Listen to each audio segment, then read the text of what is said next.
Oh, because you're all friends. Yeah, we're all I like that. Me and my sister Good. fed me, so I'm good at it. Yeah, well, I'm Italian, so if you feed me every 15 or 20 minutes, I'm okay.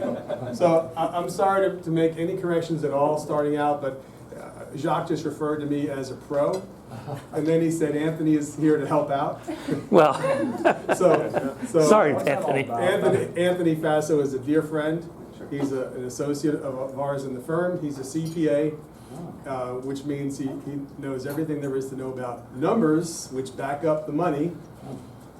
Anthony actually sold his accounting practice several years ago to come and join us full time, and I'm very honored and privileged that he's part of our firm. And you know, I could tell somebody something that I've been doing right for 40 years, but I don't have that little CPA after my name like he does. And so I say, hey, you want to hear from the horse's mouth? You want to hear from the CPA? So every time Anthony walks in the room, it costs me $1,000, but somehow he seems to get the job done. So a couple of housekeeping things. There's 2 restrooms. Then this hall, if they're occupied, you go around the corner. There's 2 more restrooms on the other side of them. Number 1. Number 2, in your folder, there's an evaluation sheet. I bring this up first because I always forget to ask for it at the end. So at the end of our meeting, if you would kindly fill out that evaluation sheet, we will allow you to leave. Okay? Thank you very much. And then thirdly, probably the most important thing, you probably know that this is a whiteboard, and this is an easel pad. I don't know why I do this to myself. Don't let me take this over there. Okay? Yeah.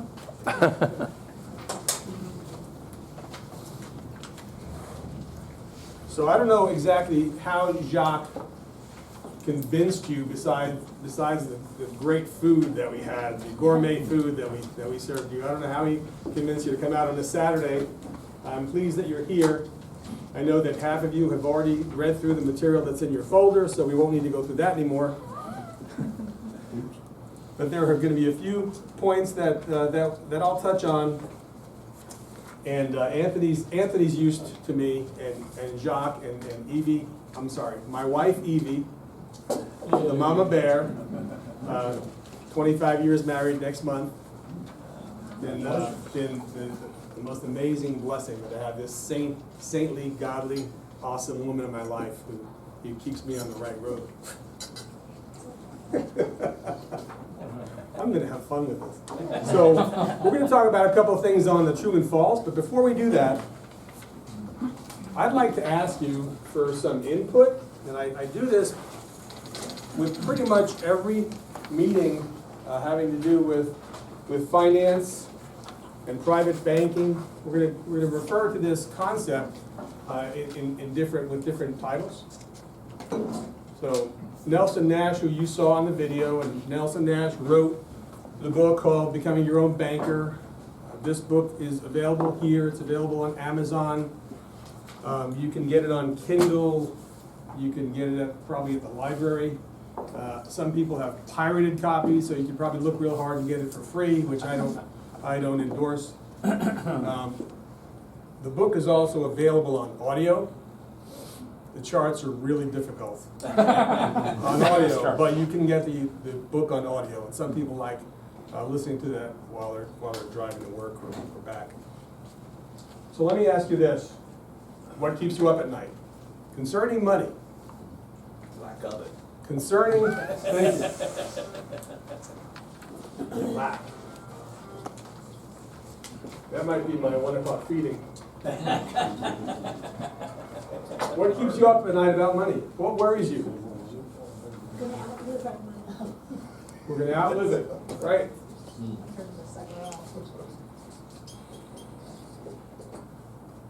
Help me out here. I got 16 spots. I don't have to fill out all of them, but I usually do. Protecting. Protecting it. Inflation. You're going to get fancy on me. Yeah. Access. Access. Okay. Safety. You're reading from my notes, I think. Okay? About Devaluation. Devaluation. Well, I don't think you need to worry about that at all because we have probably the greatest steward of our economy that we've ever had in the White House. No, we won't. Devaluation. Growth, Check, please. growing, Pardon? growing. Growing it. How do you grow? Got water? We are gonna talk about that, for sure. Taxes. Taxes. That's a dirty trick. Taxes are easy, just don't pay them. Oh, yeah. Yeah. Taxes are on sale right now. Investment.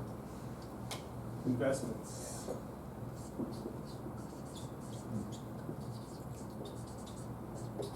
I don't know how many times I've had this chart up and I hardly ever hear anybody say procrastination.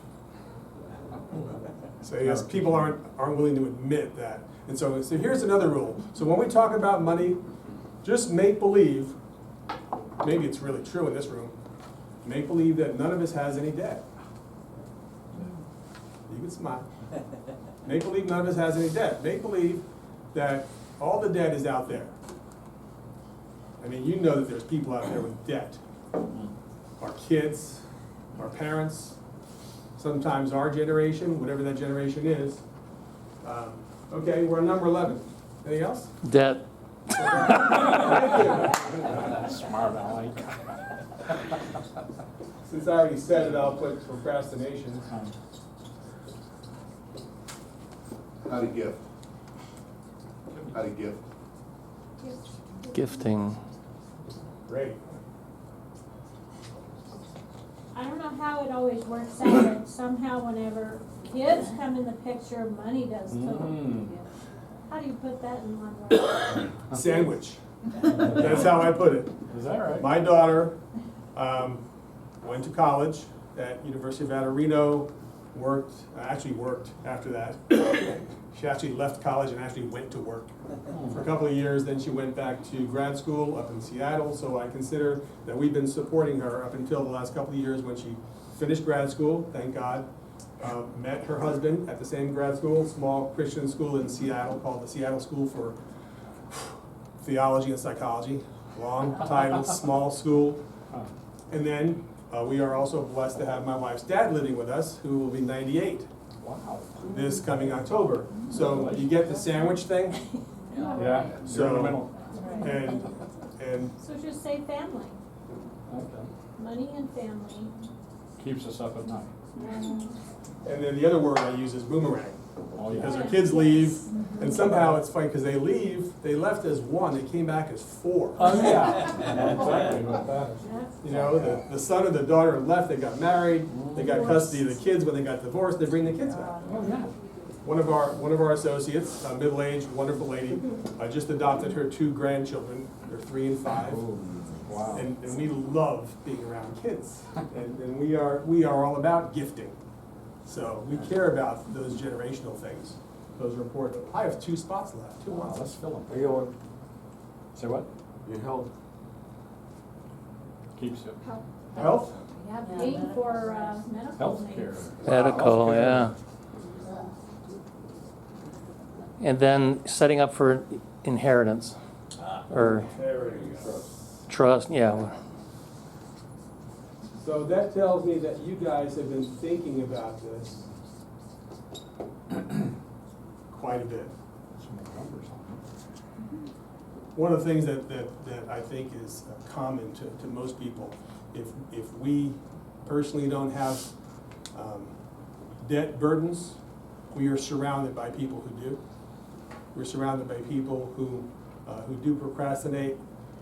They wait until they're 45 or 55 years old to start thinking about saving. Conversely, kids who are 25 years old who have decent jobs are saying, well, I don't need to worry about saving because that's way in the future. Yeah. So Retirement. we make all kinds of excuses as to why we shouldn't start putting money away.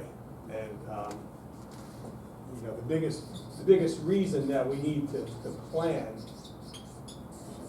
is that we don't know what's going to happen in our family life, in our business life. with the economy, with inflation, with investments, with the market. We've met people who really got creamed in 2008. They took big hits. We've met people who have lost 30, 40, 50%. We've met people who've lost everything because they put all their eggs in one basket. All in the stock market because they figure, well, if it went up in the last 2 or 3 years, it's only going to go up in the future. And that might be narrow thinking. I kind of don't subscribe to that philosophy. If I had a suit on, I would have belt and suspenders, probably 2 pairs of suspenders. But just to give you a tiny bit of background, I will start my 40th year in insurance and investments this year. So we've had our teeth kicked in a lot. We've learned what works and what doesn't. I met Nelson Nash 15 years ago, and I had been in the business about 25 years at that time. And Mr. Nash, who just turned 84, and he doesn't do these lightweight seminars like we're doing today. We had him out last September. He speaks for 8 hours. And if anybody's interested, as we grow a group of people, we might get 50 or 60 people come to a seminar for Nelson Nash, and he just stands up there for 8 hours and drinks coffee and just keeps on going. 84 years old. He's been practicing aviator, a forester, and an economist for about 60 years. Very bright man, the highest integrity, and he consults with myself, with our firm, with other professional advisors, with our clients. He'll come out and meet with a client. He's a real treasure to us, and he's gotten me to question what I was teaching my clients up to the time I met him. And when he started to ask me these questions and I didn't have the answers, it got me to thinking, well, maybe I didn't study everything that I should have been studying about money. I think what's really been happening is a lot of financial professionals, about 400,000 in this country, have pretty much been taking products off the shelf of the companies that hired us, trusted the companies when they said, this is good for consumers, go and sell it, we'll pay you. I'm just being honest with you. We didn't really think a lot about how those things worked and whether they actually work better for the client or better for the vendor who's selling the product. So then what we call this is an advanced course on money, because there are very few people, consumers, investors, or professional advisors, who actually have taken the time to learn about money, to learn about how banking works.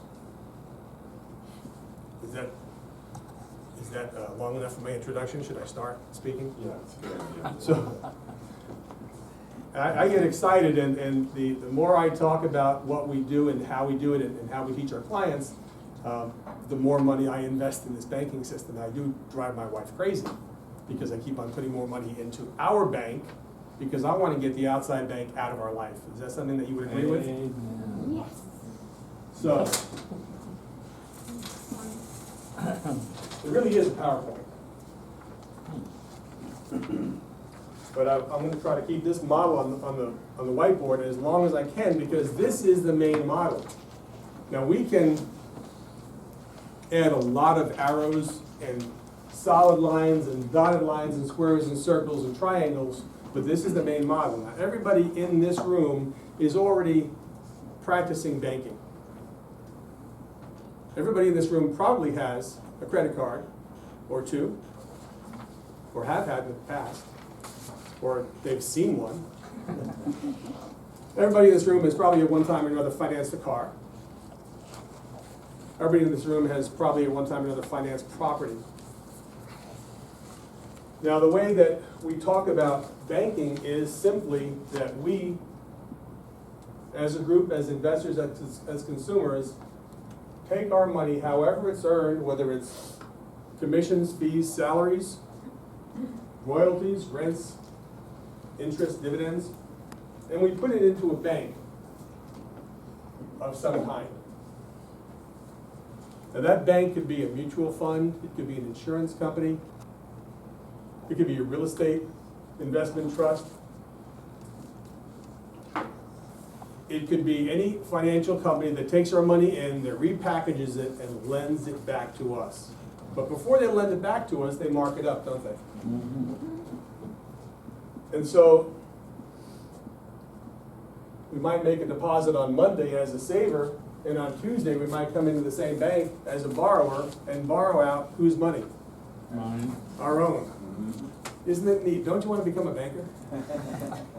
Well, the thing is, you're already banking right now. What you're doing is you're delegating the banking function to somebody else. Okay, that's really important. Because you all have your own individual source of revenue. It's your job. It's your livelihood. That's where your source of income comes from. But everybody should be in two businesses. And the second business is managing that banking system, because right now you're delegating it out. And the only reason you delegate it out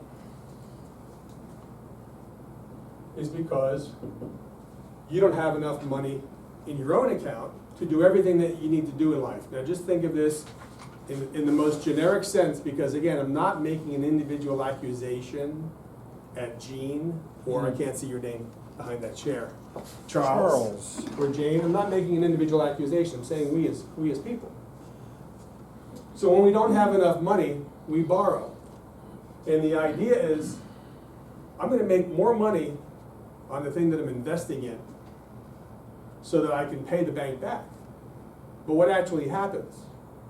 Over time, we get into the sense of complacency, and we wind up giving away about 90%. It's really, technically, in this country, we're giving away 95% of our income, and we're saving about 5%. Okay, as a country, we're saving about 5%. Now, I'm going to assume that the average age in this room is above 30. Okay? And I say a lot of these things over and over and over. And one of the things I say is that we teach our kids how to get into debt. And we don't teach them how to get out. It's a big issue for me. I've got kids of my own, and I've got a whole bunch of honorary kids and grandkids, people that I love and I care about, and I want to see them do better. I mean, just like our parents, the greatest generation, wanted us to do better. They didn't necessarily know how to teach us how to do that. Now, this concept will work for everybody who is in the financial system. So we have clients who are, and I always use the term school teacher. I don't know why, but I love school teachers. They're overworked, underpaid, and underappreciated, but they work for somebody else and they make peanuts. And then we have clients at the other end of the spectrum who are worth in the hundreds of millions of dollars, and they still want to teach their kids about banking. Because you know our kids can't wait, in only a very small sense, our kids can't wait for us to die. For one reason, which is that they get to inherit, right? But Lois, if you were a dentist, I don't know if you are or you're not, but if you were a dentist and you had 4 kids, and you wanted one of your kids to inherit your dental practice, what would that child have to do? They'd have to become a dentist. They'd have to go to college and dental school, and then they'd have to learn how to take over your business. And John, if you had an automobile dealership, and you had a couple of kids, and you wanted one or more of your kids to inherit that dealership, those kids would have to learn about the automotive industry from stem to stern in order for them to inherit and run that business profitably. Otherwise, they're going to lose it. Agreed? Amen. We have a very close friend whose husband, who's now deceased, gave his son, if you can imagine, gave his son a little modest trust that just happened to have $30 million in it. Less than 15 years ago. The money's gone, and the child came back and said, Dad, use that one up and I have some more. And Dad was smart enough to say no. So it's not the dollars. It's not the amount of the dollars, right? It's the wisdom and the skill. So my point about the inheritance here is that if we leave a business or a profession to our kids, they have to learn about that profession. But if we leave them $1 million or $10 million or $100 million, what do they have to know to receive the check? Can't hear you. Go to Dave Ramsey School. Go to Dave Ramsey School. Dave Ramsey can learn a lot in this classroom. I believe you. And we have some opposing viewpoints. Dave and I believe in getting your debt down to zero. We actually believe in paying the debts off, but we actually are of the Warren Buffett school of thought. Warren Buffett says that you will make more money by recapturing your debt than by buying new investments. Because Dave Ramsey says, pay your debts off down to zero, and then what will you have when your debt's paid down to zero? You'll have a statement that says you owe nothing, but you'll also have nothing in your hand. I don't know if the PowerPoint's going to work. So the point is, the Bible says in Ecclesiastes 7:11 that wisdom is good with an inheritance. Whether you read the Bible or don't read the Bible, wisdom is good with an inheritance. Now, if we separate those two things, and we love our kids, and we would like to leave them an inheritance, but wouldn't it be great if we could leave them the means to transfer that wisdom to the future generations? So not only will they have the money and increase the value of the money, they'll learn how money works so that they can teach their kids a more intelligent way to address money. And if you're using a more intelligent system, you will have more money. That's not the issue. So our friend whose son gave up $30 million, he didn't run out of money because there wasn't enough money. He ran out of money because he abused the privilege.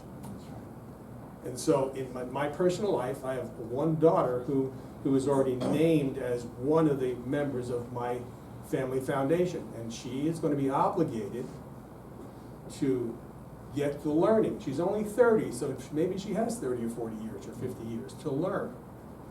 I'm not going to leave her a letter when she's 70 years old and I'm 95 and say, you know what, I really wish you would do such and such with the money. No, I want to teach her now the wisdom and the skill and the techniques so that she'll bring them into her life and her culture and her lifestyle, and she'll start practicing them immediately. So we're borrowing money in all ways, shapes, and forms. Credit cards, car loans, lines of credit for business. We're buying real estate. We're putting braces on our kids' teeth. We're borrowing for all kinds of reasons, aren't we? And we're borrowing money. We're paying the bank, let's say 5 to 30%, and I've seen interest rates above 30. Wow. And you all have seen, because people have bad credit at times and they have to pay very high interest rates. What's the money store called? Payday loans. I mean, it's a 200% annual interest rate, but you don't take a year to pay it off, so you're really not paying. That's just the nominal rate. It's ugly, right? But there are all kinds of rates, and then we're earning in banks somewhere between 0 and 5%, and I think that's generous. Yes. In Europe, it's minus. In Europe, you pay them for the privilege of holding your money. So now, let's think about an ideal world. In an ideal world, I don't borrow money from anybody, and I use my own money to finance everything in my life. Now, here's question number one. If, hypothetically, I can borrow money from my own family bank that I control, and let's say it's my child who's borrowing money to finance a car, what kind of an interest rate am I going to charge my child? First of all, have you ever lent money to your kids? I'll take that as a yes. If you have more than one child, you have one child who pays back faithfully, you have another child who pays back kind of here and there, and you have another child who has no idea what that means. Right? And we all know they're ours forever. And they're ours forever, and we love them. Right? But some of our kids do pay us back. And some of you have taken money out of savings and paid yourself back. Have you paid yourself back with interest? Anybody? Yeah, 401k loan. Because you had to. Have you paid yourself back in an ordinary savings account with interest? And if you haven't, why haven't you? Never thought of it? Give me the number one answer. Survey said? It's my money anyways. That's the answer. It's my money. Okay, now I want to go back to the original diagram here. We put our money in the commercial bank. I always use Bank of America because they're the biggest. Everybody recognizes them. We put our money in Bank of America. It's our money, right? Bank of America doesn't have any money of its own. And they mark it up, repackage it, and lend it back to us. And we are people of character, so every time we sign a loan document, we pay the bank back what we owe. So we don't mind paying the outside bank the interest rate that we've agreed to, but we have a problem paying ourselves interest because it's our own money. Okay? Do you think we need to get over that? Okay. There's an article in your folder called The Real Key to Creating Wealth. And you don't need to read it now, but this is a reference to some really big Fortune 500 companies who learned this lesson in the late 80s, early 90s. And I'll use Coca-Cola as one of the examples because they're in there. And Coca-Cola was doing what you and I would like to do when we go to buy a car. What's the best way to buy a car? Cash. Now, if you read Nelson's book and if you work with us, you're going to find out that there are better ways. Because as Dave Ramsey says, you want to be at zero debt, right? Now, how about if you could be at zero debt and get all the money back? What if you could have the car and the money? Dave doesn't teach that. Okay? We do. Because I don't want our clients getting to 70 years old and having a whole bunch of debts paid off, having no money in the bank, and then all of a sudden, some of these things happen. The kids come back. You mean your kids are going to come back when you're 70? I've seen it. It's happening. I have a question. So what Coca-Cola did was they were spending cash. They had the money in reserves in their company treasury, and they would spend it. They had to build a new plant. They had to do come up with a new product. They had to initiate a new marketing program. And so they would take the cash and spend it. And then some smart aleck from Harvard, some little college in the East somewhere, some smart aleck from Harvard came back and said, a little concept called economic value added, EVA. Easy for me to remember because my wife's name is Evie. Mm-hmm. And the Harvard professor said, you know what, when you borrow money from the outside world, you pay them interest. When you use your own money, every dollar on the planet has a cost. Money always has a cost. So when you use your own money, you should pay yourself back an interest rate. And when Coca-Cola and CSX Railroad and Briggs and Stratton, the engine people, learned about these things, their balance sheets went through the ceiling. So we're just used to paying outsiders when we borrow their money. But now think of your family bank and say, well, when I borrow money from my family bank, I need to pay an interest rate because that money deserves to be credited interest. Who had a question? I'm sorry. When we're cashing out a purchase of a vehicle, that's the best way to go, or zero interest on a loan while you're just making money? That is such a basic, fundamental question. I'm going to let the CPA answer it. and he's going to answer that by going through a series. It's going to over several decades on how to finance cars through your own family bank and get all the money back. Okay, so of course paying cash is better than financing, right? Which is better than leasing. But there are a couple of methods that are better than paying cash, and we'll go through those. I think his question had to do with zero interest loan, though. I think. Yeah, I get it. All right. Do you think there's such a thing as a zero interest loan? We have a car guy in the room. Yeah, there is a zero interest loan, however, That's the what they say. merchant has to buy down the loan, so you're paying for it on the front end. Right. Exactly. I mean, they're not giving cars away. Right. Well, So they're lowering the price and they're getting at the back end, they're doing add-ons, they're giving you a higher interest rate, but giving you cash as a bonus. Somehow, they're making a profit. You just have to look for where the profit is. Our point is, whether you're paying someone the outside 0% for a car or 10% for the car, at the end of the day, you have no money in your pocket. Anybody still driving the first car they ever bought? I think so. Number one. Number two, anybody still have the money from the first car they ever bought? I know it's a ridiculous question. You don't have the money because you paid it out. And what we're saying is, if you learn how to, pardon the expression, respect your own money as much as or more than the outside bank's money, you will start learning how to capitalize your own bank and then borrow from it to make your purchases and your investments and build your future. I probably covered about 16 or 17 of my own slides. And Do you have a clicker? I have a clicker, but not in this office. I win mine. Okay, thank you. If you can use a PowerPoint. I may. You know, it's Saturday, bless you. It's Saturday, so I'm feeling a little bit more at liberty to just throw up on the whiteboard. So this is kind of an illustration of how we finance things in our life. What happens is we go into debt, right? And we make the payment. And the reason why we finance anything is for one reason: we can afford the payment. And then we did so well making that payment, we said, well, I can do that again. That payment was easy.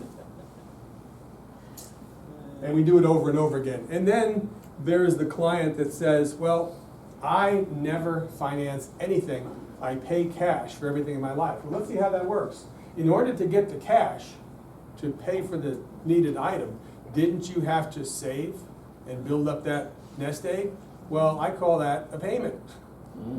You had to make a payment to your family bank. And then you spent the money, you went down to zero, and guess where you met? You met that person who was financing things, and you both met at zero. You both wound up at zero. The person who financed something paid interest or finance charges. The person who spends cash gives up the interest that you could have earned had you not spent the cash.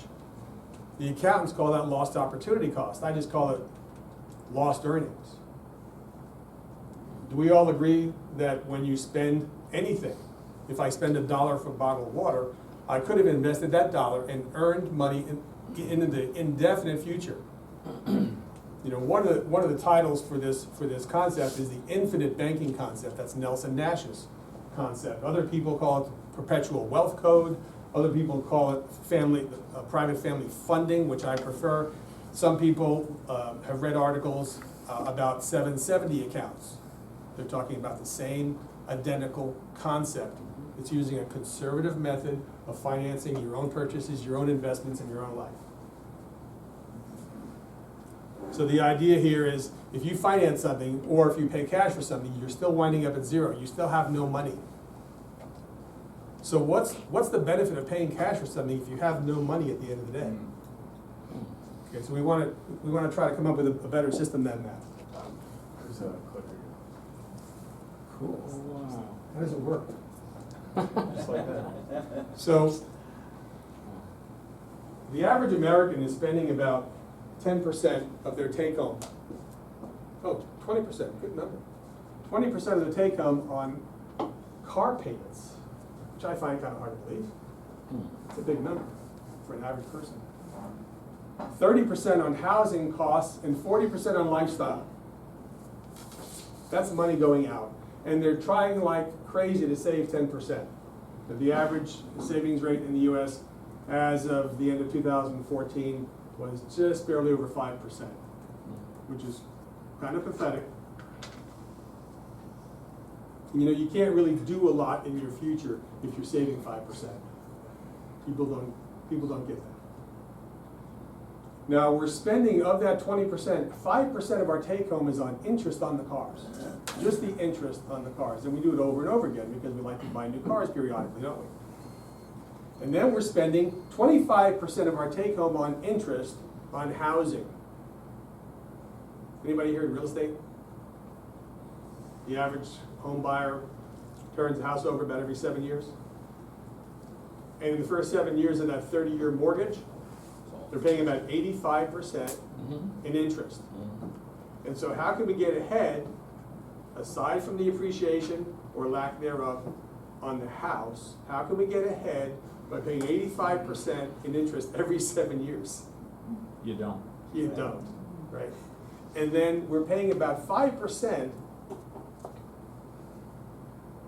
on the interest on our credit card payments. 5% of our take home on interest. Now, just by the way, I could, anybody know what the average credit card balance Americans are carrying today? 30? 30-some, 30,000. 30,000. It's actually 15,000.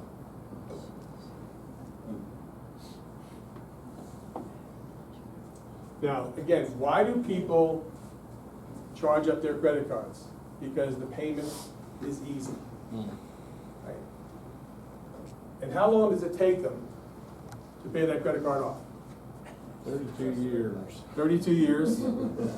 The number one answer I usually get is never, Okay. right?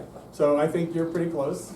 So in my calculations, I count 40 years because the actual credit card balance in the United States is going up. So by definition, if your balance is going up, you're not paying that sucker off, right?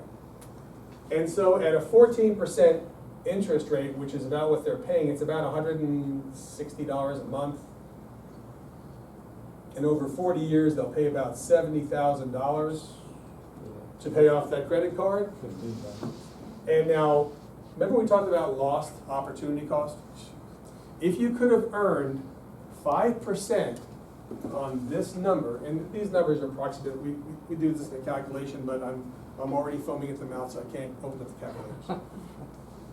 If you pay $70,000 to pay off that credit card over 40 years, you have lost the earning ability of $200,000. What's your next question? Because there is a next question. How much did the bank make by reinvesting your $160 a month at 14% for 40 years? Now, we don't care that much, but it is a lesson on lost opportunity cost. The bank, by recycling that money, yes, folks, that is $1 million. $3 million by recycling our credit card payments. But again, it's only a little credit card payment. Right?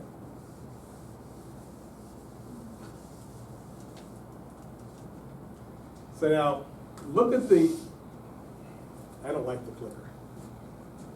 I just leave it places.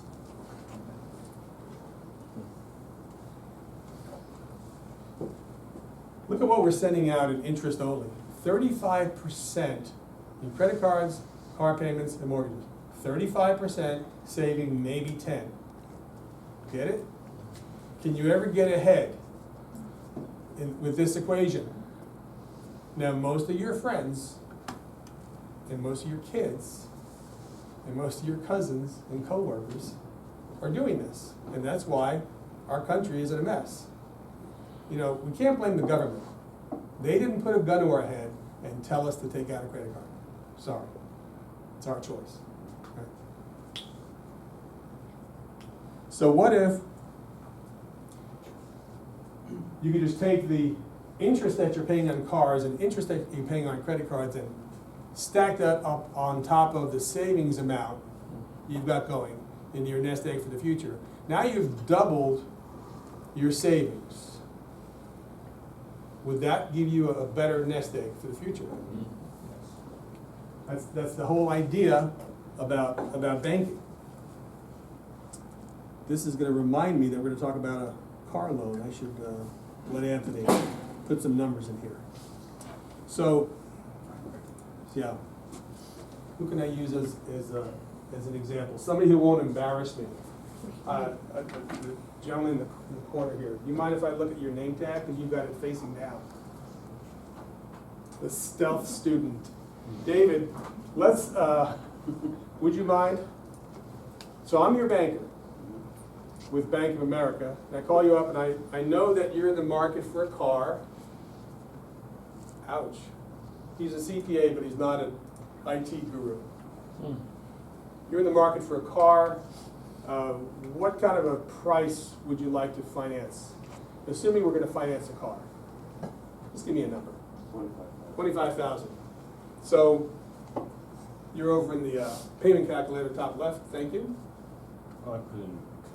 Yeah, we put them in different places. That's a negative 25. And we're going to finance that over 5 years. So I call you up and say, we've got a screaming deal. We'd like to lend you $25,000 at 6% for the next 5 years. And the reason why we could extend this loan so easily is because we already know that you've got $25,000 in a CD with our bank. And you've been a great customer for the past 75 years. And so therefore, your CD is paying 4%. Good deal? The only deal we're gonna get. No, we can play with the numbers.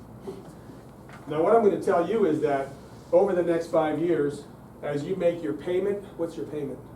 At 6%, 60 months, your payment is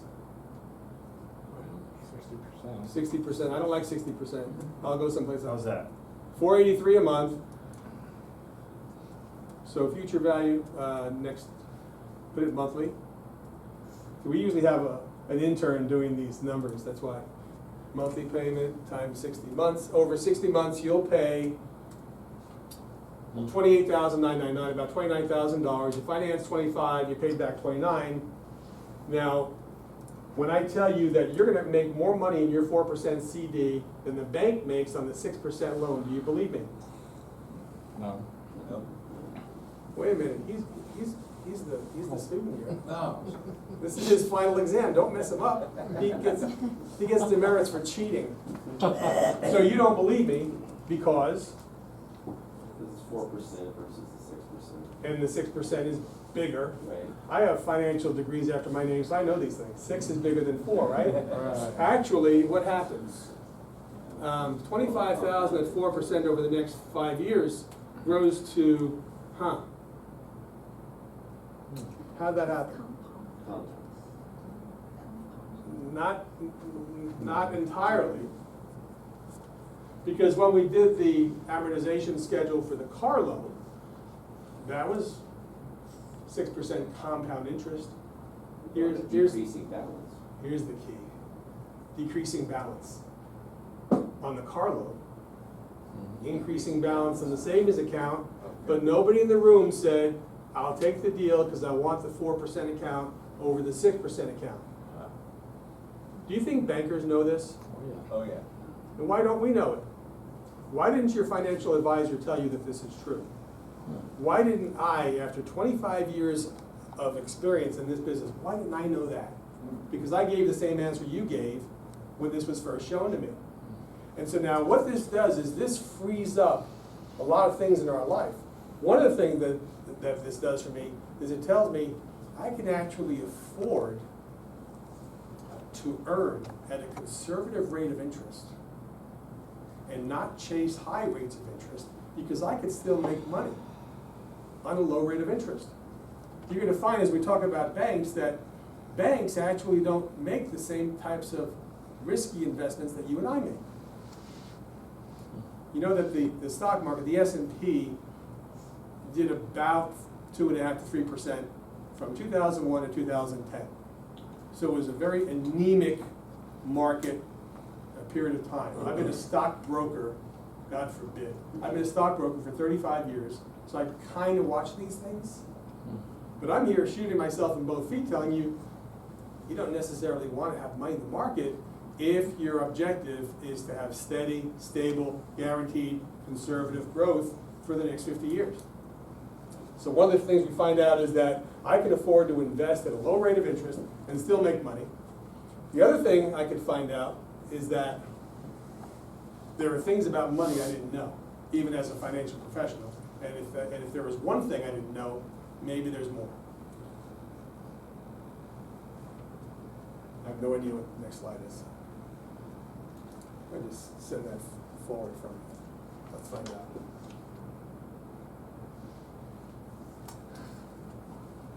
That works. Okay, so just, yeah, bring up the whole.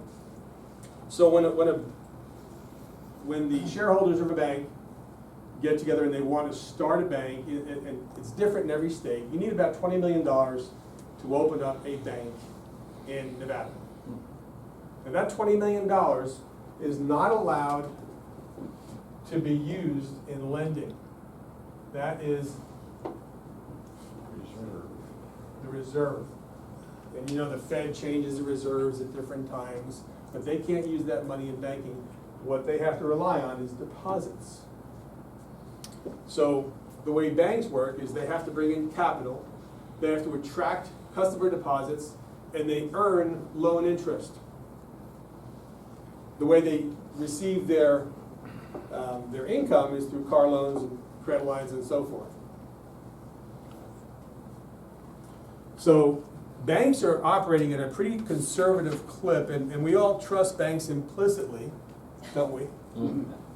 Because They're our friends. of several things. One is we learned about, I'm sorry, what? They're our friends. They're our friends. I totally agree. My brother was a banker from the time I was a pup, and he worked in one bank for 50 years. He's the most honorable man I've ever met. Not many people that you know that work for one employer for 50 years. When the government was offering the TARP money to banks, my brother was the CEO of the bank and the chairman of the bank, and he refused the government's money. It's kind of like saying no to the mafia. Yeah. He did say no, and the bank is doing very well, thank you.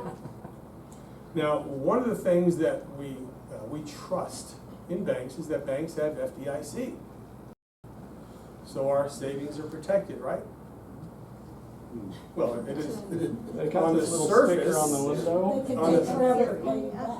Well, they can take forever to pay you back, but if they paid you back tomorrow, you still have FDIC protection, okay? And what does FDIC protection amount to? 5%. 5%. Oh. Well, it's a tenth of that. Okay. The I government agree. is holding about 1/4% of all the money that they need to hold to protect our savings. But let's go a little bit bigger than that. Where does FDIC protection come from? It comes from taxpayers, right? Right. Because FDIC has to get the money from somewhere. It doesn't have its own money, has to get it from the Treasury. Treasury gets it from Us. WA, right?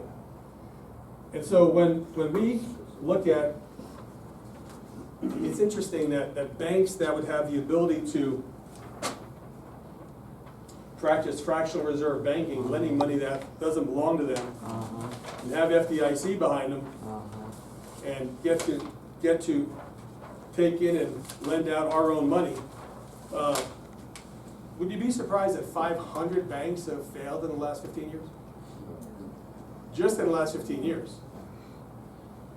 Now, it hasn't cost us $100 billion every year, but probably it's cost us close to $1 trillion in FDIC funds going to save the savings accounts of good people like us in the last 15 years. So when people go and say, well, I'm trusting in the bank, well, maybe we should think twice about that. What's the next slide? I can't wait to see. Can I ask you a question? Please. Can I do something? Yeah. I'm amazed at what you just unfurled there, and it seems kind of ludicrous that somebody gets stuck up somewhere along the line. What is all of that? Great question. Although That that's is a a great list of the 500 banks that have failed in the past 15 years. Happy to email you a copy. Because you know, It's at the on- bottom of it, It's online. It's online. What's that got to do with derivatives as well? Derivatives are a completely separate thing, we don't wanna talk about that. No. Because you'll go home and slash your wrist if you talk about that. So I think let's just buzz through this because we talked about this on the board. Okay? What happens to your money when you save? Anthony's gonna talk about the way velocity works. Right before he does that, I want to make sure that we completed the thought about banks and bank failures. Now, the private reserve, that's another thing that they call it, private reserve banking, infinite banking, perpetual wealth code 770 accounts, are all based on insurance companies' funds. And one of the really cool things that banks do, and we could use Bank of America as an example.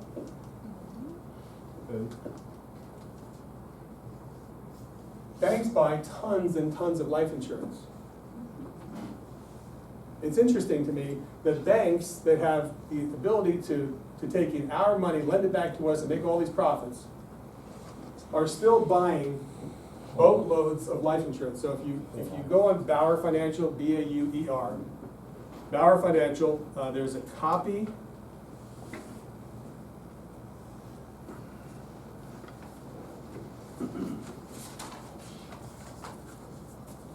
No, there isn't a copy. We can email you a copy. You don't have to buy that one, because I already bought the report on Bank of America. So anybody who's interested, let us know and I can email you that report.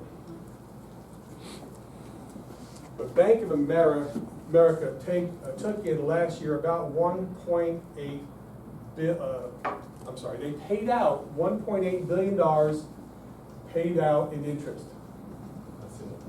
to us on our savings account. They took in about $43 billion in interest that they charged us. Okay? Wow. The banks are conservative financial institutions. And that's a factor of about 2,400%. It's not credit card interest, folks. These are crazy numbers. And the only reason this happens is because banks think like bankers. They capitalize. They always keep a high level of capital. They take in the money and they make sure that they receive an appropriate rate of interest. Okay? And they invest in us. They invest in guarantees because our mortgage payments, our car payments, and our interest payments are guaranteed. Now, when you and I, from 2001 to 2010 in the S&P earned about 2.5%, Bank of America was investing in us and making 2,000%. Now, would you rather put your money in the stock market, or would you rather finance your own car and make 10% on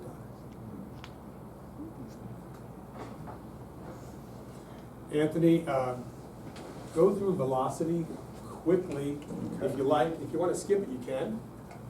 I do it quickly. Do it quickly, and then That's because I'm not the clicker. And then, yeah, I hate the clicker. I don't need a clicker for a whiteboard. And we're gonna make sure that we talk about financing cars over the next 50, 60, 70 years. Okay. And then we're gonna answer questions. Okay, perfect. Again, hopefully I try to introduce myself to everybody. Alan, I don't think I was able to introduce myself. My apologies. My name is Anthony. I am unfortunately a CPA. And do you know what CPA stands for on Saturday? Couch potato. I wish. Have you been talking to my wife for me? It means coffee, please, ASAP. Okay, so if anybody needs coffee, I will not be insulted. But hopefully I'm gonna kind of show some exciting concepts here of what Joe had touched on.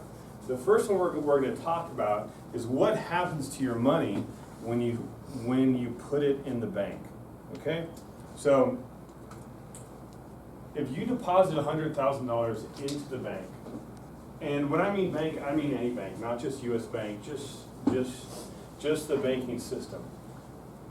For this example, we're gonna say that they're gonna pay you 4%, okay? What is a bank gonna do with that money as soon as you make that deposit? You're gonna let it? aren't they gonna put it in their vault and just hold it for, or buy CDs? Are you kidding? No, Rick, you're right. The moment you make that deposit into the bank, it becomes a liability to them. Not only do they owe you the $100 grand, they owe you interest, right? So they're gonna turn around and put the money to work. In this example, we're gonna say that they loaned it to somebody to buy a house. So when somebody buys a house from they're gonna give the money to the seller. What's the seller going to do what's the first thing they're gonna do with that money? Put it in the bank. Great, you guys are catching on. They're gonna put it back in the bank, right? So what's the bank gonna do with it? Loan it out. They're gonna loan it out. So we're gonna say that they're gonna loan it out to buy a car or maybe a few cars. They're gonna give it to the dealer.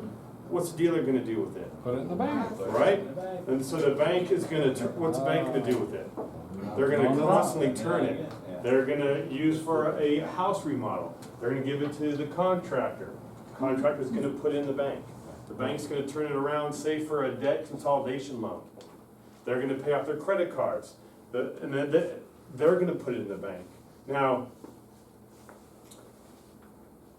let me ask you, how much money did the bank invest in this?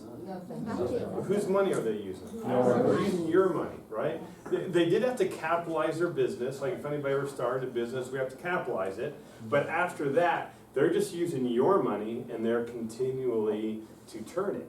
Now, let's take a look and see how much money they actually made. The difference between 4 and 3 is 7. Between 4 and 8 are 4.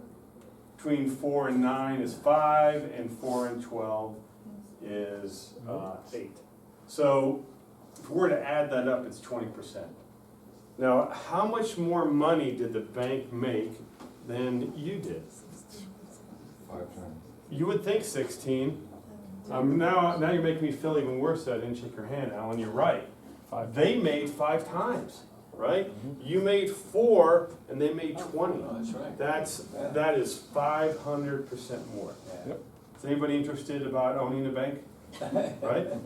Did you have a question? No, Okay. I was just, You just want to own a bank. Okay. Yes. Perfect. Perfect. my own. Sign up, huh? That is a good segue, because what we're going to show here in a minute is going to be an example. Right. But this was from the Bauer report that Joe had erased. But basically, if we take Bank of America, the amount of interest they're making, this is in the billions, right? They made $43 billion in interest. But how much interest did they pay out? 1.8. So really, 500 is a little bit conservative. Okay, I'm going to write 500 on the board here, so we're going to address it later. I was also seeing if you guys pay attention. I'm not supposed to use this. Okay, you guys almost let me. I'm just making sure that you guys are paying attention.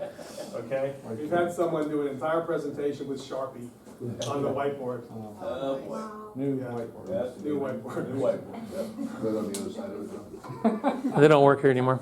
Okay, so has anybody read Rich Dad Poor Dad? Yes. Right? Robert Kiyosaki said, if poor people would just do what the rich people did, they wouldn't be poor anymore. Wow. Sounds pretty simple, right? Sure. So what we're trying to do is we're trying to do what do the wealthy and the banks do with their money, okay? And banks are one of the largest owners of life insurance. They own so much it has its own name, Bowley. Very creative, bank-owned life insurance, okay? But banks and the wealthy are using that, and what we're going to talk about is why, and then we're going to give an example, okay? I'm going to skim through these if that's okay. Yeah, there's a sheet in your folder Okay. But that addresses this point. a few things that I wanted to talk about is that it is liquid, guaranteed earnings. We're not subject to market loss. We have tax-free dividends. There's unlimited amount that you can deposit. Okay, the income in there grows tax deferred. In the state of Nevada, cash value of life insurance is protected from creditors. There's minimal management fees. This is 100% track record. The companies that we use have been in business for over 100 years and have paid dividends each one of those 100 years. So they paid during the Great Recession and during the Great Depression. How many life insurance company failures occurred when we were having 500 banks fail? 15. Any guess? Great question. None, probably. 0. Right, none. Wow. Because banks, you know, that, when we did that velocity of money with the bank turning that money, that's great when things are great. Okay, when things are bad, it's even worse. So they're living on the leverage, and when there's a hiccup, it can destroy. Insurance companies are not built that way. They're actually built. They have a long-term focus. They're actually built for financial times like this. One thing I also want to point out is that this is also has a great storage for a windfall. Also, when we withdraw money from it, it's tax-free. Actually, what I meant to start with is, what does Jacques have in common with the Koch brothers that started McDonald's, with Walt Disney and J.C. Penney, not plural, and George Bailey from It's a Wonderful Life? The hat. No.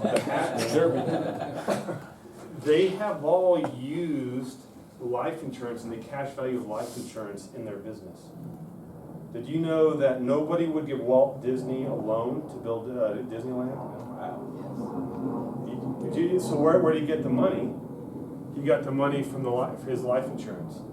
Now, the first time I got exposed to life insurance as a kid was watching It's a Wonderful Life. Do you remember when there was a run on the bank? Or no, it was the uncle. The uncle lost the cash because he went into the other bank and he lost in the other bank. How did he save his savings and loan from going under? Because he had the cash value of his life insurance.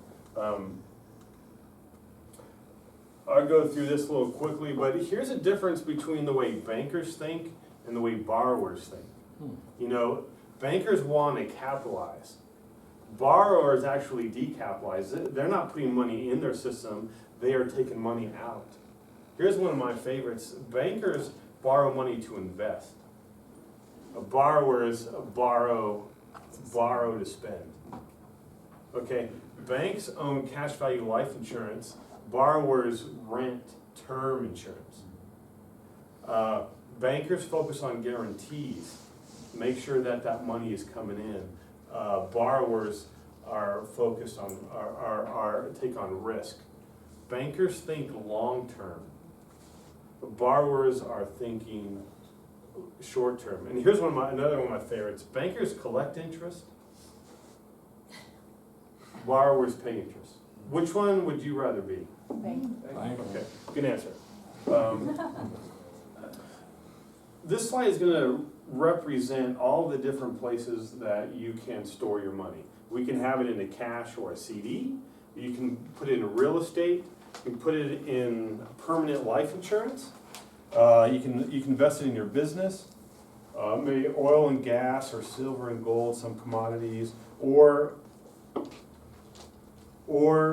you can put it inside the stock market. Okay, but you know what all of these have in common is that they all need to be financed some way.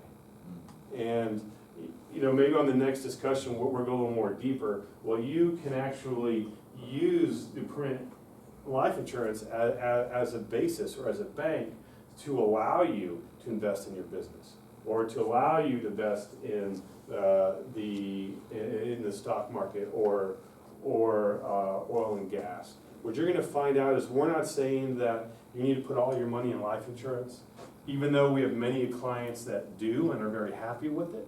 But this isn't an either or, this is an and. Okay, this is only make whatever you're doing more efficient. So if you have some money here, it will allow you to invest it inside other areas. Here's a few tax options. Now, we can either be taxed today, meaning that it's taxed as income is earned.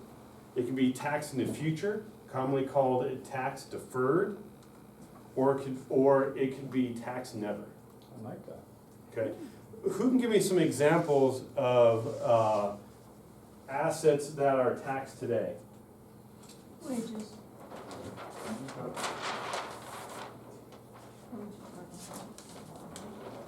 Hey, Joe, you mind writing for me? Sure. Okay, so tax today, Property. property, yeah, like Homes. rental property, right? Right. What else? Sales tax. Well, I mean, yeah, that's when you're spending, but I mean, on your assets and income, that's subject to tax. Anything else? Interest earned. Interest, yeah, interest on CDs and dividends. If you have it on the stock market or a mutual fund. How about a pension? Isn't that taxed today? Or our job? Pardon? Social Security and part of it taxed. Social Security is taxed as well. What's tax deferred? Roth IRAs are actually tax-free. Close. What? Yes. Traditional IRA. Yeah. Your 401k. Annuities. Now, who thinks taxes are going up? Anybody? Okay. Would you rather pay tax on the seed, the dollar that you deposit, or pay tax on the harvest, the dollars that you take out? Never is not a choice. What, pardon? Never is not a choice. It can be. Well, no, I mean, your income's gotta be taxed. I mean, we live in this world, it's gonna be taxed, whether we can tax on the dollar we put in, or the $5 we take out. Which one would you rather pay tax? That you put in. Right? We'd rather pay tax on the seed, on that $1, then we're hoping we're gonna take out $5, right? Okay, the problem is, You can't time. Mike? Yeah, yeah. okay, I try to speed up. Sorry. Okay, so what's happening is when we do this tax deferral, we're actually violating those. If we think taxes are going up, what we're having is we're paying tax on a higher rate on the harvest. What are some examples of tax-free or tax never? Life insurance. You're right, Maureen, you're paying attention, that's great. Life insurance, Lois had said Roth IRA, a 529 plan, that's specific for college costs, and also muni bonds. Now, I want to ask you directly, but where do you think most people's assets are out of these three? Future. Right? I mean, a lot of them are we're taught to put money in our IRAs and 401ks, right? Maybe we have a pension if we're lucky with Social Security, but everything we have is going to be taxed either now or in the future. But if you had to choose the three, which one would you rather have it be taxed as? Never, right? But how many of us have stuff up here? Tax charge. Okay. This is a history of the marginal tax rate. So 100 years. take a look here in the 40s. I mean, it was over 90. Can you explain what marginal tax Oh, perfect. Great, Maureen. So the question is, what is a marginal tax rate? In our, we have what's called a progressive tax. Okay, which sounds fancy, huh? But basically what that means is that we have different tax rates.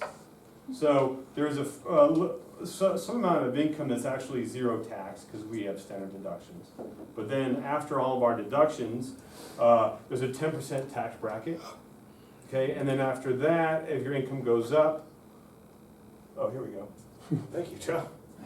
So here are our tax brackets: 10, 15, 25, 28, 33, 35, and 39.6. So, and here's the levels. So let's say you made $100,000, you just use round figures.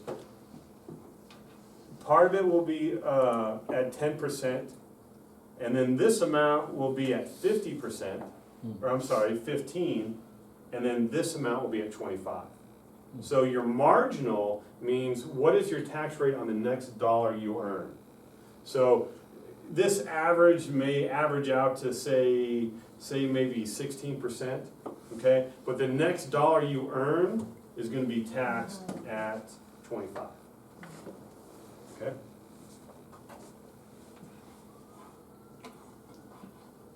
Yeah. I have to fix my screen for a second, sorry. So not everybody's an IT expert, huh, John? I'm fixing what you've messed up. Touche. Okay,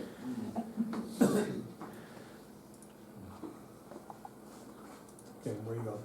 Let's go to the PowerPoint. I think we're ready for, I think you're ready for your car example. yeah. Okay, yeah, let's go ahead and pull up the car example. So what we're going to do is I'm going to show you a real life example of how creating your own banking system can work. Okay, what we're going to do, you guys do have this handout here. They already memorized it. Okay. Now, there's always somebody who likes to look at the end, like the guy who reads the book, and reads the last chapter first. But I know there are a lot of numbers on here, but I am going to go step by step. So I would recommend that you follow us on the screen, but if you want to follow it in there, that's fine as well.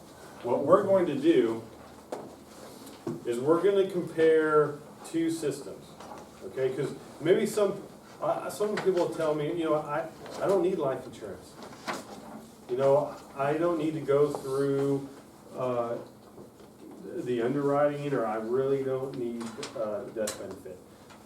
Let's just set all of that aside. What we're going to do is we're going to compare using a banking system through life insurance, the way we design it, or using a CD, which is even better than cash. So if you read Nelson's book, he talks about the different ways to buy a car. And I know we talked about paying cash. But what we're going to do is we're going to compare building a banking system with CDs or using life insurance. And what we're going to do is we're going to put $10,000 in each account. We're going to put $10,000 in here on the CD, and we're going to put $10,000 here inside a life insurance policy. And this is going to be the cash value. Okay? We're going to do that for 7 years. Okay? Now, here we are paying tax, okay, and we're earning interest. We're using that the CD is paying us 2%. Can anybody get a 2% CD right now? No. No. So our numbers are going to be very conservative. But remember, interest is on the tax now side, so we're going to have to pay taxes on it. Okay? Now, at the beginning, we have over $10,000 in our CD, and in our life insurance policy, we have slightly less than 6. So who is ahead at year 1? CD, right? Now, this banking system is more of a long-term view. Bankers think long-term. If we look at short-term, for the first few years, this is not for you, okay? But what I like to use the analogy of it's not as important who starts the racing first. It's important who ends the racing first. Has anybody heard of Michael Phelps? Okay, if you, in the 100-meter freestyle, he was actually 5th off the blocks. So at the very beginning of the race, he was in 5th place. And then halfway through at the turn, he was in 7th place.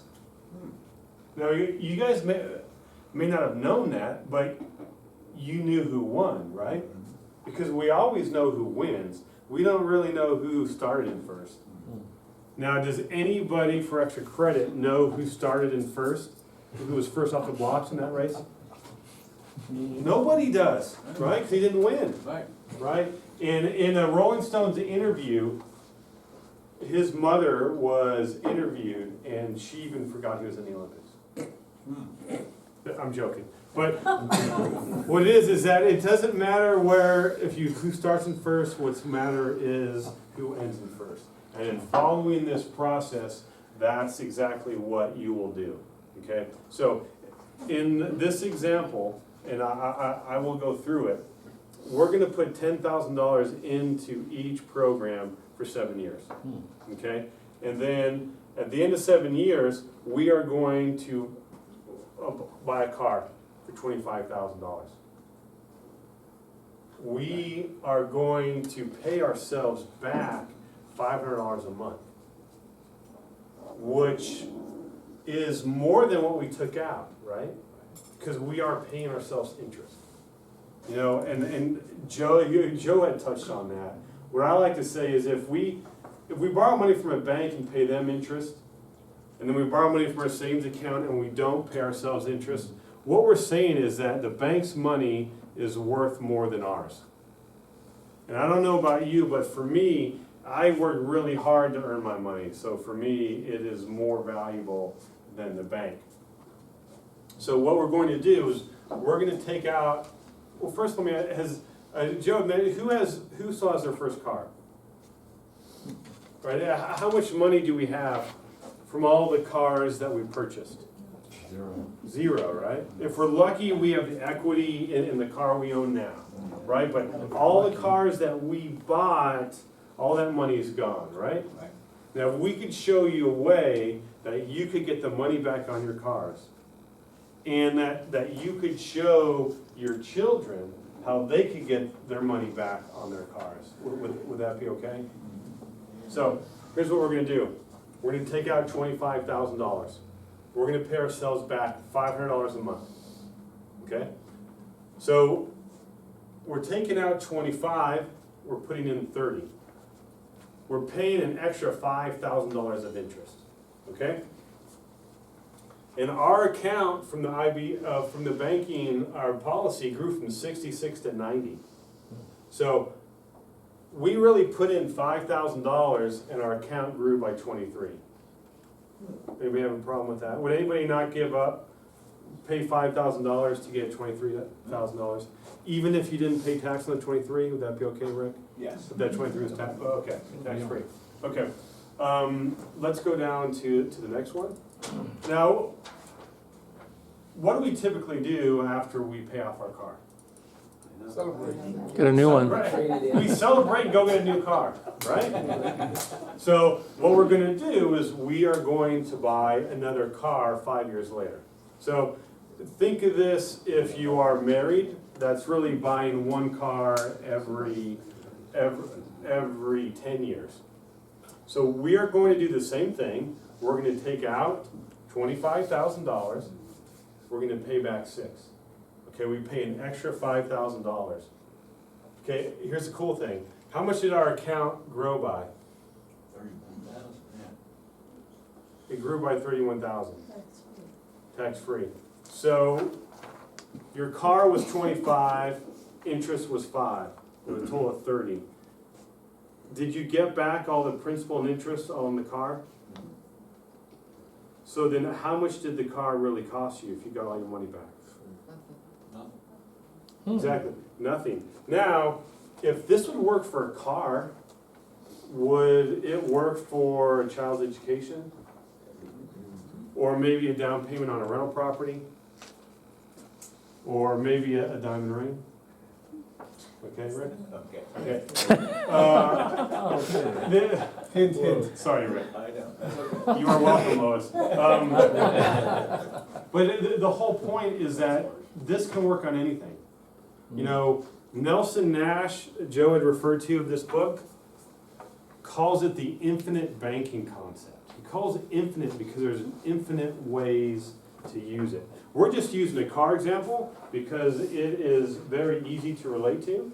And one thing I like to point out is that our account, we grew from, let's say, 84 to 94. Okay, I'm gonna round that to $10,000. Is that okay? Okay, and then this grew from 90 to 121. Okay, and that's actually 31,000. Okay?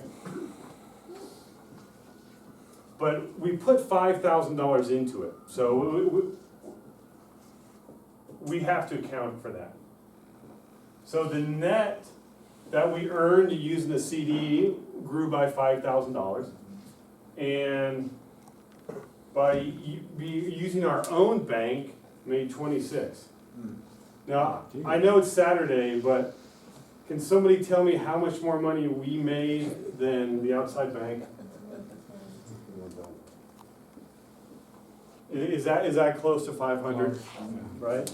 Now, if we scroll down one more, Joe, I know this is exciting, but we're not gonna go through every car, but Yes, we are.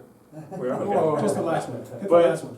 But I think you guys understand what's going on. Well, all we're doing is taking money that we were going to spend anyways, instead of giving that money to $500 a month to Bank of America, it's going to the Bank of Rick. Okay? And so here, every time we do it, we are earning more and more money. Okay? Are we working any harder? Are we changing our cash flow? Are we telling you that you need to save more, or you pretty much had a $500 a month car payment? Are we taking on any risk? Now, if anything, we're taking on much less risk, because as we know, sometimes, will you turn that back over there? Sometimes life happens, or it is the unknown, right? So I can speak for myself, I'm not sure about everybody in here, but there's been some times when life happens and I have trouble making my car payment. But now that I own the bank, I have that flexibility. I want to pay myself back, but maybe I might skip a payment or two, okay? Bank of America, if you call them and say, hey, can I skip a payment? Right. They're gonna wanna verify your address so they can send a repo man to take your car, okay? But I am not gonna repo my own car. So by doing this, would this help with the unknown? That if you had a bunch of money here that you could use, does somebody have penalties on here? We did have penalties? Okay, but 17. you can access this money penalty-free. Okay. This, as we talked about, is actually tax-free. Now, if you use this, again, we're just using money that you already had, and aren't you gonna have more? So the lack of, and one thing I want to point out, this is a $25,000 car. Right. All these numbers are relative. If your cars are $12,500, just cut all these in half. If your car is $50,000, double it. Okay? And what's this? Outlive. Okay, as you're gonna see with this is growing. The way policies are designed, they get more efficient every single year. So the longer you live, the better your policy is going to be. Now, we touched on briefly, but this is protected from the IRS, protected from creditors, and it is asset protected. It's protected from all of these bank failures, right? It's also protected from market risk. These are not invested in the market as well. The inflation leads for a little more in-depth discussion, but this is commonly referred to as an inflation-safe environment. You have access to your money. You can typically get money out of your policy in about 7 days. Okay, so it is liquid, and that's with no penalties. Okay, safety, again, it's a safe, there's guarantees. This is not gonna go down. The D-value is a bigger discussion. I don't know if it's fair, I don't, but this is guaranteed to grow. Okay, what else we got? Now, who said investment? Was Rob? What was your concern about investment? Making conscientious decisions. Okay. That's what I worry about. Okay. With this, we're just showing you how to use your own money. I mean, the decision, you're really investing on yourself, right? I'm gonna talk to Deb in a second. Procrastination, which Joe put on there, which is kind of hard to define using this. But for one, you guys are already here. So you guys are already starting to take action. As good as Joe is, we can't overcome this for you. Okay, that's something that you guys got to do. But what we can do is we can create a system and a process that makes it easier. Gifting. Now, with all this extra cash, wouldn't this allow you to gift more money? I know we didn't put legacy, but we didn't even talk about death benefit. Inheritance. Okay, inheritance. With your health. Now, there's some pretty cool advantages here, because when your health does deteriorate, or maybe you need some medical expenses, the more cash we have, it's going to make it easier to pay for your care. But also, there's some ways that we can actually use some of that death benefit to pay for some long-term health care. Now, inheritance. I mean, how much should I talk about life insurance during this example? Will you scroll all the way up? Up or down? Up, like to the very top. I didn't talk at all about life insurance. What we're trying to teach you is to take the power of banking over, take it away from the banks and put the power in your family. Life insurance, we've discovered, is the best vehicle in order to do that. But it would be dishonest if we didn't at least discuss this. Okay? This, I tell people, this is just icing on the cake. This would still be better. This is still better than the CD, whether you had any money in here or not. Okay? Now, Maureen, my mom tried to raise a gentleman, so I would never dare ask a lady her age. But I'm gonna bet you're slightly over 26. Slightly, just Okay? a little. All right. Mother raised you good. Clearly 9. Okay. Yeah, congratulations. So the way we design these, we're designing it for cash value, not for death benefit. We design this exact opposite of maybe somebody had a policy before. So if Maureen, if we had I'm going to go on a limb, say I'm a little younger than you. If we did a policy, the same amount of money, 10,000 on you, 10,000 on me, our cash value would be within dollars right here. What it would be is my death benefit would be a little higher than yours, only because I'm younger. Okay, so the death benefit again is just icing on the cake. I also want to point out is when could we have bought a $25,000 car? Right there. Yeah, so if we would have bought a car in year 4 and paid ourselves interest earlier, what would happen to numbers? Would they look better or worse? Better, right? Because the more we're using it, the more interest is going from an outside bank into ours. Now, What if we had a credit card of, say, $6,000? Couldn't we pay it off right away and then pay ourselves that same amount of interest, right? And imagine the inheritance or the legacy that we could leave if we had all of this death benefit. Whether it goes to our kids with wisdom, or maybe we help out a church, or a charity, or a school, or a CPA. You can do a lot of good with that death benefit. Okay. I said the mother raised a smart man. Okay, so I'm going to turn this back over to Joe. I will be here afterward if you have any questions about the numbers or taxes. And again, thank you guys for the time. Thank you. How do you like that number 6 car? You only got $23,000 back on the first car. The same output for car number 6 gets you a $97,000 increase. So what we're talking about here is a very conservative way of addressing your money. I want to pull back. Yeah, just put my phone there.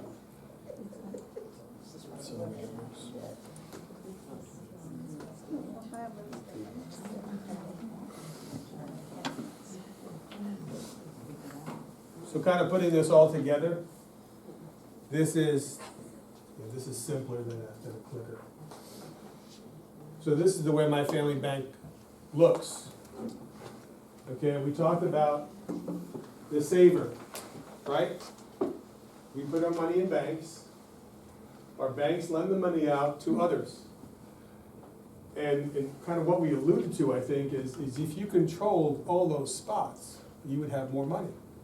Make sense?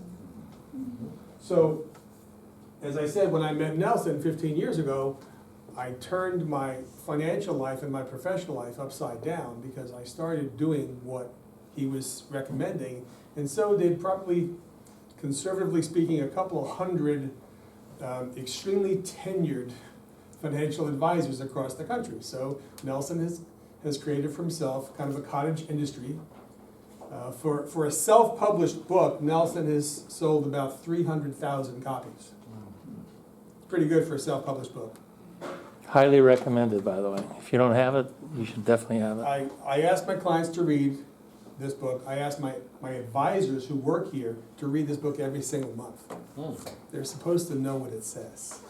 So you notice that a lot of things that I said wound up on the PowerPoint, and I said them before they were on the PowerPoint, because these are concepts that we're teaching, and you want to master every one of them, right? This is an advanced course on money. By the time you get into this kind of a lifestyle, you wind up coming to our classes more often. We have classes that are investment related. We have classes that are estate planning related, that are asset protection related, on legacy related. We have Social Security classes. We have classes that are more advanced where business owners and professionals and people with bigger banks want to learn how they could use their banks more effectively and efficiently, and they want to teach their kids how to start getting involved with the bank now, because it's going to take their kids years and years to unlearn the bad habits. Okay? So this is my family bank. I own, I like to call it an obscene amount of life insurance. Ask my wife, she'll tell you. We own 30 policies, only because I'm greedy. And I want that family bank to get bigger. And so when we say this is a concept, it says the infinite banking concept. Okay? So far, the state cannot control what goes on in here. Okay? And we can add as much or as little complexity as we deem appropriate. So we have clients who have family limited partnerships, who have LLCs, who have C corporations, S corporations, and some clients who have nothing but a concept in their head. And we can help you determine what level of complexity you'd like to create, and we can help you create it. We do work with your professionals, as long as your professionals are teachable. But that's not an automatic. We only work with clients who are teachable.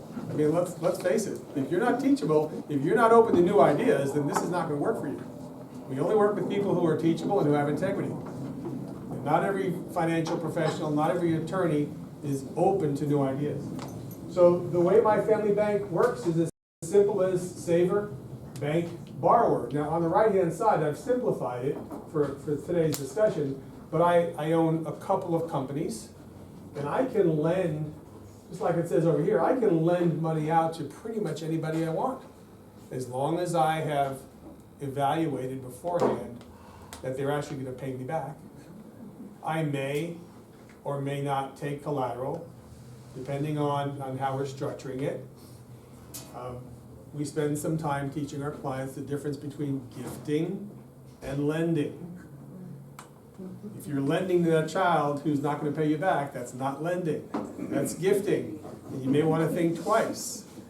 So this little girl in the middle who just got married about 1.5 years ago, we gave her first car when she was about 17 or 18, and then she wrecked it, like most kids do. She was involved in a 5-mile-an-hour bumper fender bender, and the airbag deployed, and that means the car is wrecked. Right? So we financed her second car, and I went real easy on her. I let her pick her payment, right? And I threatened her life. And I said, you will make your payment. You won't make it to me because I don't handle money. You get it to my office manager every single month on time, or you will pay a penalty. I don't know how many of you have the guts to do that with your kids. I don't know what I would have done if she was late, to tell you the truth. But she was faithful in making her payments right up until the time she got married, and I took back the note and I handed her the title. And I made it a gift, and with all due respect to the blondes in the room, she opened up her wedding card and the title fell out, and she said, I have no idea what that is. And I said, it's the title to your car, you don't have to make any more payments. Now, we have lots and lots of stories of people who have learned how to use, I'm glad you enjoyed that, who have learned how to use their banking system. There's a little pest control company here in town with these little white trucks with red and blue lettering. And the owner of that company has been in this town for 50 years. His company has, anyway. And he and I were having lunch one day, and he told me after our lunch was over, he was heading over to Black Mountain Bank, and he was gonna go take a loan because he needed to buy 12 new trucks. They're just little Ford Rangers, I think they are. Little pest control trucks, maybe about $12,000 each at the time. And I said, you know, you've got this life insurance policy. And I've been trying to teach him this, and he's not necessarily teachable, but he understood this part. I said, why don't you just take the money out of your policy, buy the trucks, and have your company pay you back? And that's just gonna add more interest and more money to your retirement nest egg. He's about 75 years old now. Now, a couple of years after that, he called me up and he said, you know, because of the recession and so forth, a lot of people don't want to pay $30, $40 a month to have the bugs sprayed in their house. So we're having kind of a shrinkage in our business. And I'm wondering if we could renegotiate our car payment, our truck payment. And so I asked him, who owns the bank? And I could just see him smiling through the telephone. He said, I do. I said, so do you think you could adjust your truck payment? He said, yeah, what I'd really like to do is go to interest only for about 6 months. I said, it's your bank. I said, by the way, because I had to get my infomercial in, I said, what would Black Mountain Bank have said if you had called them up and said, I'd like to renegotiate my truck payment because business is getting weak or soft? They'd say, no problem, just drop off the trucks, leave the keys, right? I mean, this is practical. 6 years ago, I went through prostate cancer, went through radiation and so forth, And it was kind of an emotional time. And it was probably more of an issue up here than it was in my body. But Amen. during that period of time, we had some issues with making our payments. Well, I've had these policies for a long time, some of them. And so my policies were able to accommodate not only me skipping loan repayments, but they sustained our lifestyle for whatever the period of time was. It was months, 6 months or longer. It wasn't a great year financially for us, 2009. But, you know, by the grace of God, we had a family bank, and we didn't have to call up the outside banker and make excuses for not making payments. I just didn't have to make them. We've got story after story. We have wealthy clients, and we have clients who are heading towards being wealthy. And they're studying this because they want to know how they can secure not only the money, but also create the system that they can teach their kids. Every single child wants to go into a different career, don't they? But every single child wants to inherit. Remember that? They all want to inherit. And they should take the responsibility for getting the learning under their belt so that years down the road, they'll have it just like it's second nature. They'll be able to understand money. They need to know this. Otherwise, they kind of disqualify themselves from that inheritance, or maybe they disqualify themselves from the same level of inheritance that the other kids might get if they were to absorb the learning. The applications are literally limitless. We have clients who have called up and said, you know, I'm just tired of, excuse the expression, undressing financially to my bank every year to keep my line of credit open. How do I do this so that I don't have to worry about qualifying for line of credit? What about the fact that interest rates might go up in the future? Would having a guaranteed interest rate loan source be useful to you? What if you had a guaranteed loan source at 5%? And we already showed you that if you're paying yourself back, you're getting all the money back anyway. And on top of that, you've got a guaranteed interest rate, where the people out there are having to deal with whatever the market will bear. Estate applications, business applications. What if I want to take a flyer and I want to put, we've had clients do this because they don't necessarily get the picture. You're not going to get the big picture today. Okay, we're just giving you kind of a treetop treatment and we're just about done. I really encourage you to read the book. What if a client wants to take $100,000 and put it in the stock market? Well, what we say is, take a loan from your family bank, make your payments back to your family bank, just like you would a modest-sized mortgage. Now, over time, you're going to pay your family bank back for that investment. Now you've got all your principal returned to your family bank.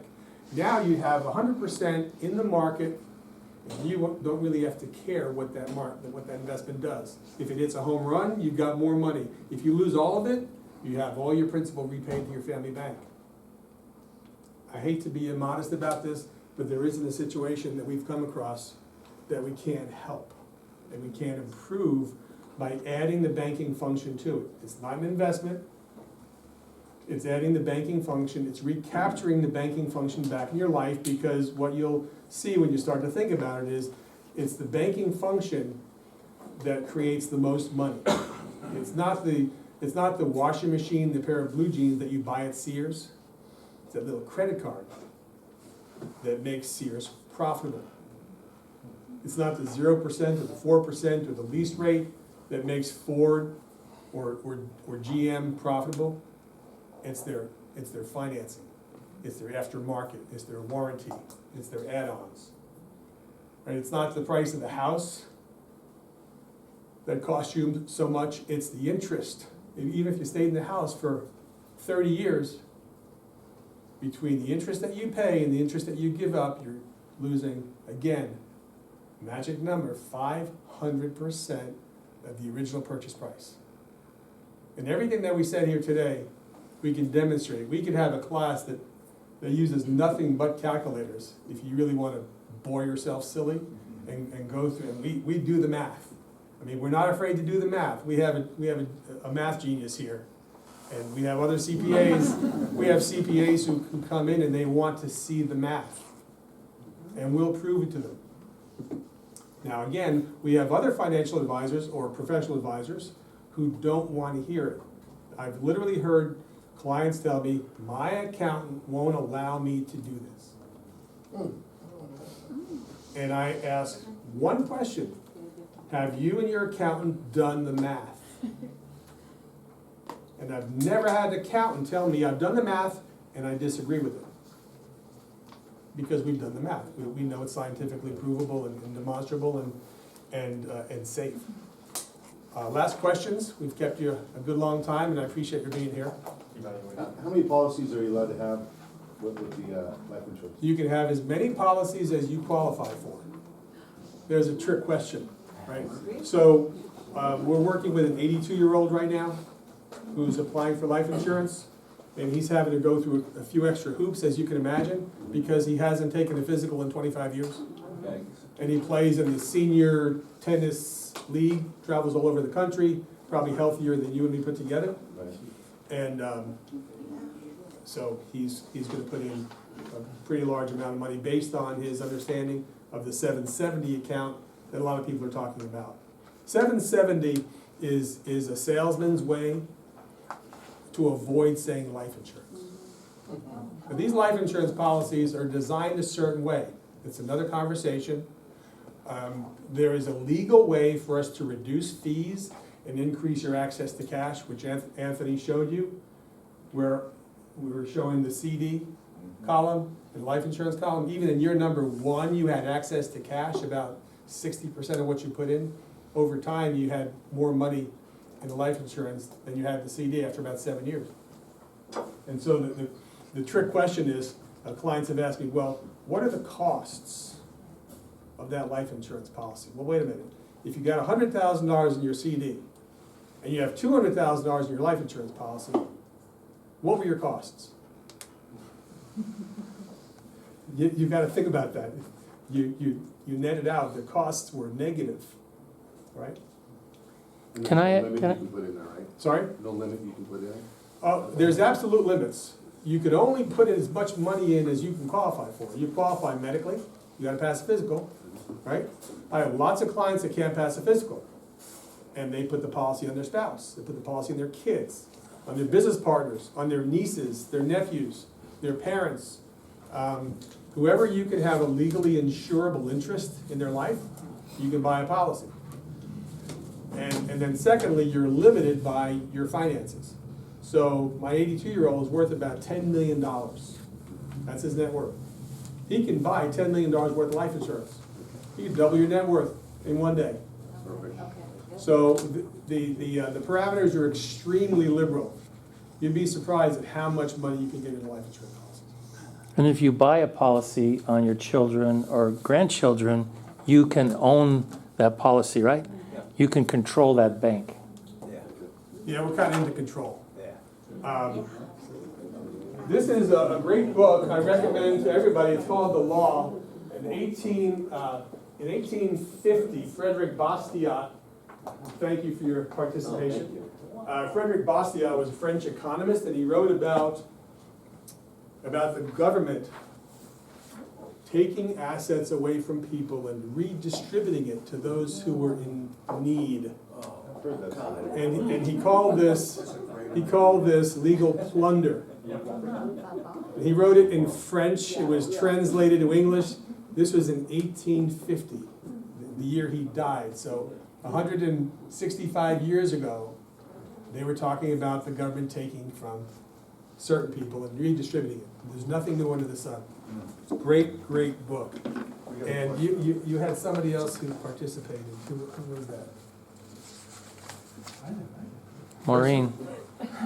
Brett's gonna buy a diamond ring. I think we should at least. I think, you need to learn about that. And the people who were bold enough to sit in the front row. If I wanna do this insurance thing for friends, family, strangers, tax liabilities, are there any? I and I just walk up and say, look, I wanna set this person up for this much, how do I? Another class, another class. Let me give you kind of the long and short. And we'll just talk about this generically, okay? So a life insurance policy includes a couple of different things, couple of different components. One includes dividends, okay? Dividends are not taxable. And I'll put the asterisk out here in the air. As long as you treat them properly, dividends are not taxable. Loans are never taxable, right? When you go to the bank and take a loan, that's not taxable. The death benefit is not taxable. Yeah. And as I said, you could take anything and mess it up, right? So everything that you do, you have to treat it properly. So life insurance death benefit is not subject to income tax. It could be, only could be subject to federal estate taxes, death tax, if you're worth above $10.6 million, husband and wife, and you do not do any planning whatsoever. And what we say is you always have a choice, right? You can leave your money to family, to charities, or to the government. Pick two.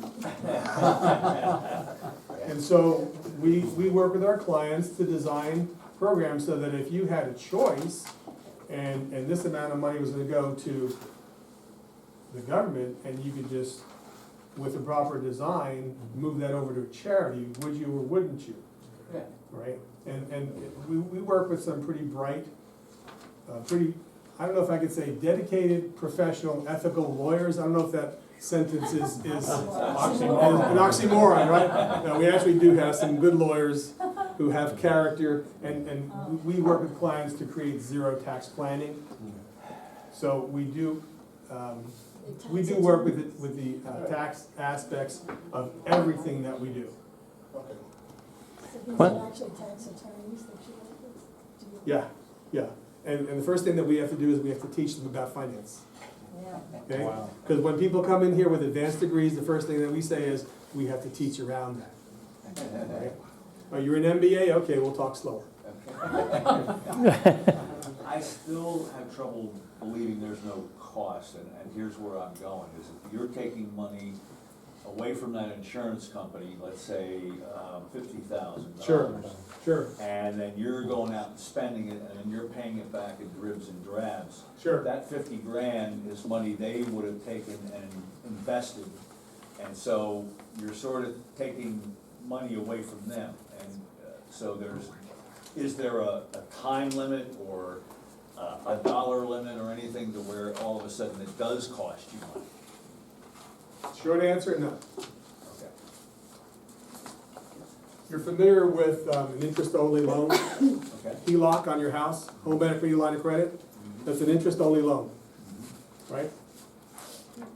When you take a life insurance policy loan, remember the 4% CD?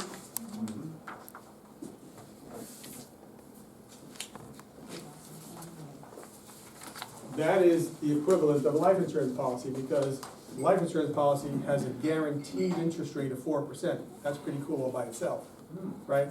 Now, let's make that tax-free. It's almost the same as a 6% taxable investment, isn't it? Okay? Now, when we borrow, where's my red? Oh, remember, that's a, When we borrow, they're paying us 4%, and we're paying them, I'm gonna say 5%. Now, I already proved earlier that we can earn at 4 and borrow at 6 and make money. Right. So if we're earning at 4 and paying at 5, we're making more money, right? Insurance companies take in hundreds of millions of dollars and usually billions of dollars in premiums and investment money every year. Now, you know that we're in a low interest rate environment. Right. So insurance companies have to go out in the market and look for conservative investments where they can place money, right? Anybody here ever buy a 30-year bond? Right. Insurance companies own the 30-year bond market. Okay, so this year they're buying they're putting $50 million into a 30-year bond. The next year, they're putting another $50 million into another 30-year bond. Wow. That 30-year bond might be paying 4 or 5 or 6 or 7, Right, right? But they have to lock up money for the future. right. Keyword there is lock up. They have to invest money for the future because they have to fulfill promises out into decades and centuries. Now, I asked this of the chief investment officer of our primary company, a company we have a very high level of trust with. And I call him the guy with the $33 billion in his checking account. And I asked him, how do you feel about a 5% investment, which is what that is, right? If I'm lending you money and you're paying me 5%, I just made an investment. Right. How do you feel about a 5% investment where you have 100% collateral backing up the loan? Wow.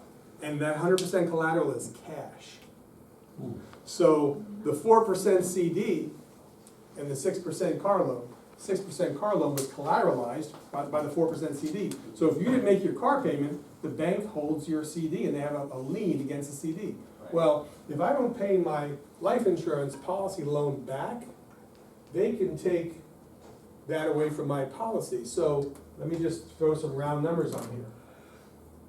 I've got $1 million life insurance policy, right? Okay, okay. And I've got a $50,000 policy loan, and I die. And you, that's right, if you don't They pay. give that- my wife a check for $950, Exactly. and we part friends, Okay. right? The insurance company's happy Right. because they balance their books. My wife is gonna make believe she's sad. For a while. For a minute. But for all intents and purposes, this is an interest-only loan forever. They never call the loan. I control the loan. I can pay the interest. In my case, I'm deducting that interest, by the way, another discussion. I'm deducting it because I'm investing it in my business and in business entities, right? So it's not even costing me 5. It's costing me 3, but I'm getting all the money back, aren't I? Okay, okay. This is why I keep on buying it. The more I talk about it, the more I buy. They're closed today. Question, Joe. Yeah. What if somebody, because we've talked about payments, everybody relates to having life insurance and having payments monthly, whatever. What if somebody had a windfall and they want to fund the policy? Sure. So we have clients who put in lump sums of money up front, and they may never make another payment. There's the simplest scenario, but that scenario may involve some income tax. We want to avoid that at all costs. We might take a policy, and it doesn't make a difference what the premium is. Let's say it's $10,000. And somebody says, well, I have $100,000. I want to pay the next 10 years premiums on my life insurance. Can we do that? Sure. So I want to put down a client, a young lady here who's a retired WNBA player. She wants to put in $10,000, lump sum, and put in $500 a month. Can we design that? Sure. So, We have clients who bring in inheritances, and they may need some of that money for a living going forward. We'll put some into a managed account or a money market account or account that they have access to. We'll put some in life insurance. We'll use it for funding their cars and their lifestyle. There's pretty much an unlimited amount of scenarios that you can throw at us, and we'll help design a program to accommodate that. Yes, sir. Off the top of your head, here's $40 million. I'm gonna hand it to you right now. Mm-hmm. Worst case, best case, what can I earn annually? From $10,000 a year to $10 million a year. You know, round number, I'd say just figure on 5%. Okay. We're working with an Indian tribe whose number is a lot bigger than that. And the first thing that we have to do is, of course, they own gambling. Right, right. Native Americans. And so the first thing that we do is we have to start with design, right? So somebody comes in with $40 million, they're gonna be sitting in our conference room for a long, long time because I'm gonna be asking questions for hours. You do it on the Because phone, I- right? Yeah, Thanks. yeah, I'll almost do it on the phone, yeah. So I wanna know what their kids are doing, what schools they're sending them to, who is gonna be part of their estate, who their beneficiaries are, who their trustees are. We're asking all the questions that the lawyers are gonna ask, because, by the way, the lawyer is sitting in the room, Right. because we pretty much direct that team. We're proactive, right? Most lawyers are not. They sit back and wait for the phone to ring. So we bring in the client's board on a regular basis, depending on the client's business and family makeup. And we ask our clients to allow us to assemble their board of directors periodically, once a year, once every 2 years, so that we're all on the same page, so that we're not contradicting each other. I like that. And it's been a very novel approach, because most lawyers and accountants don't have time and don't want to go back and revisit. And they certainly don't want to sit in a room full of competitors. Right. But after all, my boss is the business owner or the client, and I want to make sure that we're doing what's right for that person for the next 50 years, to start. I like it. So, you asked me a loaded question. Yes. And so you asked me one, I have 15 more for you. But you understand. But, So we address it very, very comprehensively. and you have other products. I mean, today we focused on this, which is the favorite one. But, you know, he has annuities. So certain annuities might fit as a mix. Yeah, there's an what I mean? organizational chart in your folder that addresses Yeah, well, everything that we I'm do. just saying. So it's a comprehensive approach that we take. So we're licensed for everything that has to do with finances. So you wanna remind them about the evaluation? Evaluations, please. You're not allowed to leave unless you fill out the evaluation. Are we gonna have books available up front, or? We have books available right here How much are they? in paper and audio CD. How much are they? $20. Same as you would pay online. Is that plus shipping? Yes, yeah, $50 shipping, yeah. Any other questions before we break up? You've been very patient, and you invested a lot of time today, and I appreciate your being here. And I hope that we helped you with some ideas and some motivation to start doing the reading. Okay.